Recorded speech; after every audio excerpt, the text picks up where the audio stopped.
Tieto dna majú prípravu aj na pelochyt, ale ja neviem, tento rok som sa nejak neodvážil s tým experimentovať. A ešte je tu taký šuflíček pod zasieťovaným dnom na bielu plastovú dosku, kde vlastne sa sleduje spád roztoča, alebo keď chcete mať uzavreté dno, tak si ho viete uzavrieť. Tieto dná si vyrábame sami doma, takže keď vidíte tieto vysoké, oni sú vlastne výškovo presne také isté ako dvojtretinový nástavok.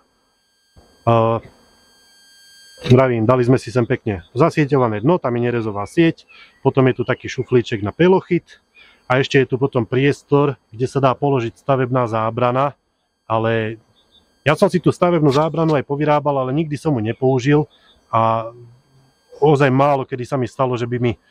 mi včely stávali do podvesu, takže úprimne nemal som nejakú potrebu to tam dávať, ale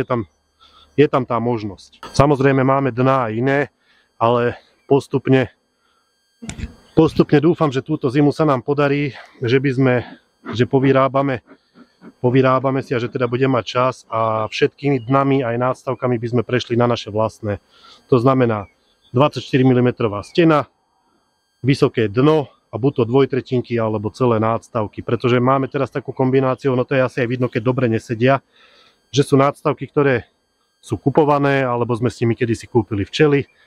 a proste to tak všelijak kombinujeme. Ono aj z finančného hľadiska nie je to úplne také najlacnejšie si zabezpečovať tie nástavky, ale do toho máme teda ešte prerábku rodinného domu, na ktorú sa musím sústrediť viac, ale dúfam, že túto zimu, keď už budeme pod strechou a že bude dom aspoň zvonka spravený, tak si nájdem ten čas a